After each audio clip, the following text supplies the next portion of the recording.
So there's this commonly held belief that analog signals captured on coarse grooved media suffer some kind of damage each time a stylus is traced through the grooves. When describing wax cylinders, Syracuse University Library's Radius project in 2003 went so far to say, in some cases, even one pass of a stylus may irrevocably damage a deteriorated cylinder recording. So, as David said, as a master's student at NYU, I set out to quantify this assumption and answer the questions: does playing a cylinder with a stylus induce measurable wear? And if so, is it audible? So here's what we did.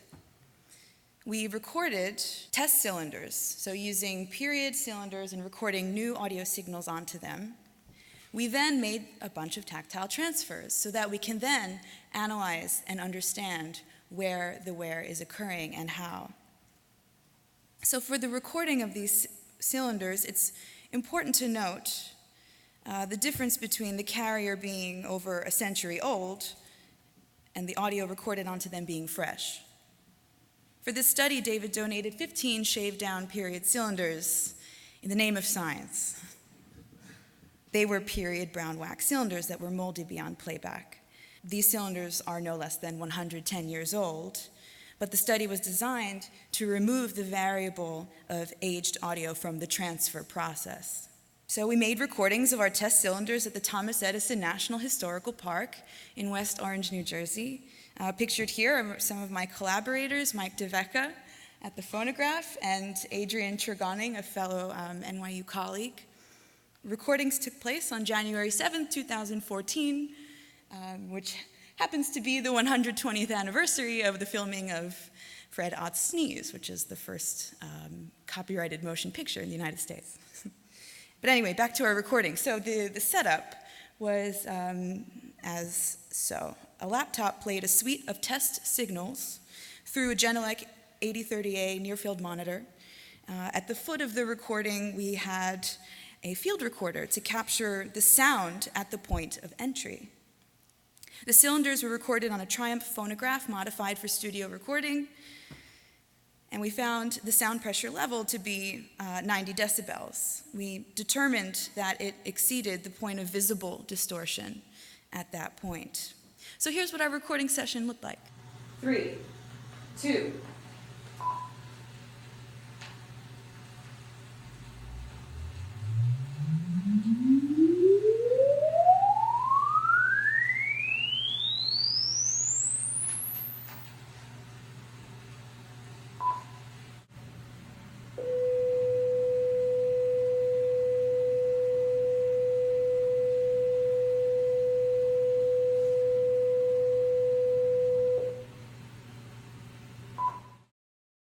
Those tones that we just heard were from a suite of test signals that were prepared and recorded on all these cylinders. We can see a spectrogram here, so we're looking at the frequency domain. We have time in the x-axis, frequency in the y-axis, so we're going from 0 hertz to 20,000 hertz, which is the range of human hearing, 20 to 20K.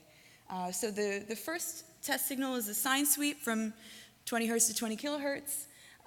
And then in between each test signal is just a very short alignment blip to be used for the transfer analysis later. We recorded 3 sine tones at 10 seconds long each, 500 hertz, 1,000 hertz, 2,000 hertz. And then 1,000 hertz again, but starting at 0 dB and then going up to our SPL of 90 decibels. We also had 10 seconds of white noise and an impulse. So, after recording these cylinders, we selected 3 of them to be transferred by 2 experts using almost identical systems. David Giovannoni took cylinders 3 and 7 to his preservation studio and used 2 different styli, 7.5 mil spherical and classic Edison doorknob, both with a tracking force of 5 grams. As David mentioned, archaeophones usually use between 2 and 4 grams of tracking force, so the point was to induce and accelerate wear.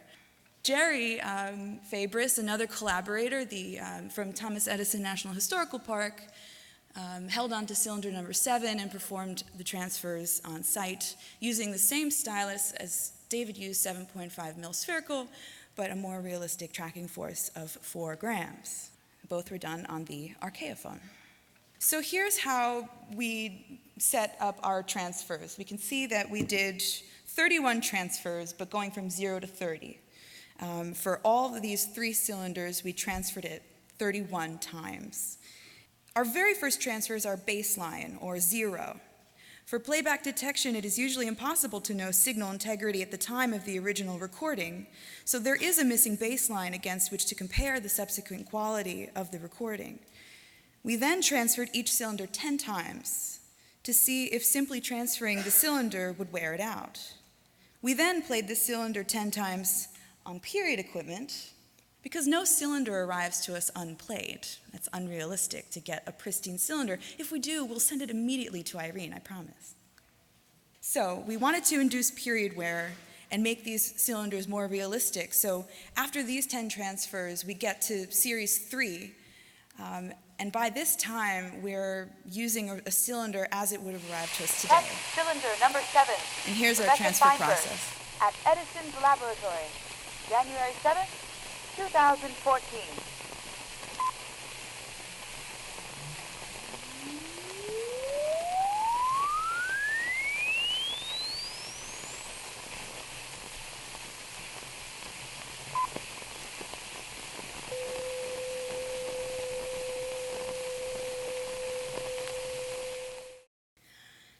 So, understanding our spectrogram, we not only recorded a sine sweep above 9 kilohertz on a wax cylinder, but we also were able to retrieve it from tactile transfer.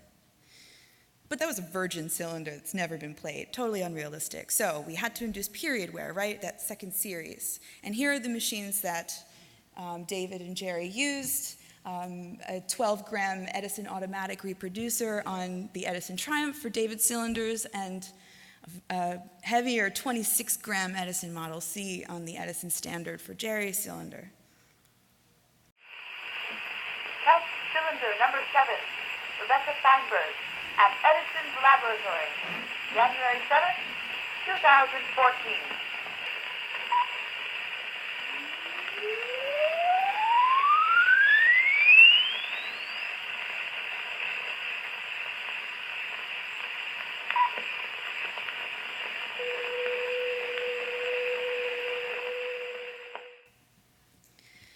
Okay, so we had all these transfers, we have these cylinders, now let's look at the results. The results were analyzed using rigorous digital processing techniques in MATLAB. We focused on 2 components here in our suite of test signals, the sine sweep and the white noise. We're trying to understand wear in a meaningful way, right? We're not just trying to wear these things out. We want to see where it matters. And in the place where it matters is what's called the program range, where program material lies on these period cylinders, which is pretty much from C4 to C8, around 200 hertz to 4,000 hertz. This is the most important area to understand. So once again, starting with our pristine cylinder, our baseline, looking at decibels in the y-axis and transfer on the x-axis, we averaged the energy in that specified frequency range across these 3 cylinders, and we determined that in the sine sweep, that lay at minus 49 dB of energy, and it was something closer to minus 68 dB for the white noise portion of the cylinder. So these, once again, are all 3 cylinders combined and averaged. These are our baselines. Before we look at transfers 1 through 4, let's just establish some absolute worst case floor. There's something called a just noticeable difference, or a JND. If a play of a cylinder diminishes the power in the program band by more than 1 decibel per transfer, we have a problem and would need to address that problem. So what did it actually do? Well, we have here our next 4 transfers, and On the louder part of our cylinder, the sine sweep, we do see a drop of about 1 decibel from the very first baseline pristine transfer to transfer 1. But we didn't really see that in the softer part, in the white noise. The data is kind of bouncing around as noise does. So let's just draw a regression line through this to visually display. So what we see here is on a pristine cylinder, in the highly modulated area of the cylinder, there may be a difference from a tactile transfer if we play it once, from the 0 play to 1, but it is a just noticeable difference. The next 4 plays yield no change. It is not having an impact on the cylinder. Now, this is an unreal case, and we're not going to make 4 to 5 transfers of a cylinder during a preservation process. So this is unreal, and we all know that no cylinder arrives to us unplayed. So we put that cylinder on the phonograph and subjected it to real-world wear. And after we played our cylinders on period cylinders, it's now more like a cylinder that will arrive to us from the 19th century. So here again are our sine sweep and white noise averaged across all 3 cylinders in our program frequency range, C4 to C8, by the time we get to our 3rd series. Let's again draw our just noticeable difference line. This is our just noticeable difference of 1 decibel per transfer. If every play induced wear where we could hear the just noticeable difference, we would see the values decline along this line. What we find is that not only do we not hear a difference, we can't measure a difference under the microscope of MATLAB and rigorous statistical analysis. But those are our 10 transfers. So now let's just look at every single transfer from 0 to 30 for all 3 cylinders. Here's the spectrogram in our frequency range. And the area where it's red, that sine sweep, if we see that decreasing in intensity in the color, then we know that we're losing intensity in the frequency range there. But we're not here to just wear out cylinders. We want to preserve them, right? So we just want to understand what happens between one transfer and another and establish that tactile transfers are safe. So the conclusion from this study is that in the real world, in our real world scenario, and with real world cylinders, there is no orally discernible impact. There is no significantly measurable, meaningful impact that is happening to these cylinders from one transfer to the next. This means that tactile transfers are safe. And what we didn't find is just as important as what we did find. What we tried to do was induce wear in the program range, and we didn't find it. Not after inducing period wear and making transfers. So this was my pilot study. These are my results.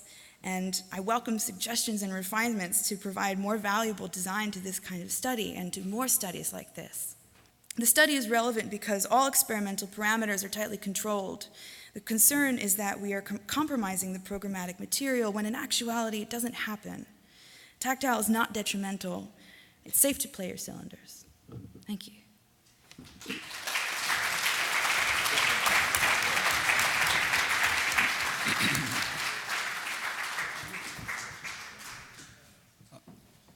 I want to come clean. I don't just shave cylinders all the time, only when there's a real purpose involved. And that purpose over the last year or two is to move the practice forward, because this is about practical science, not theoretical science. Okay, it's the practical science of transferring and preserving our collections. We shave down period wax because this is the wax in your collection. We tested period wax because this is the wax in your collection. We didn't want to have somebody say, oh, well, that's a modern formulation of Edison's wax. No, we're using 110, 120-year-old wax. So it's going to have the same hardness and other properties of the cylinders in your collection. Let me also say one other thing. If you set out to look for wear, you're going to find it. Anytime you touch a cylinder with your finger, you're going to have an impact on it. Anytime you play a cylinder, no matter how many times it's been played, put it under a microscope, take a picture, take your best possible tactile transfer, put it under the microscope again, you will find a difference. Let us stipulate that. That's not the question we're asking. The question is, in the audio transfer itself, after 10 plays, can you hear a difference? And if you put it in MATLAB and analyze the hell out of it, can you even see it? Can you run a regression line that's not flat? And the answer is no, you cannot, or at least not in this pilot study. And that's a very powerful practical science finding.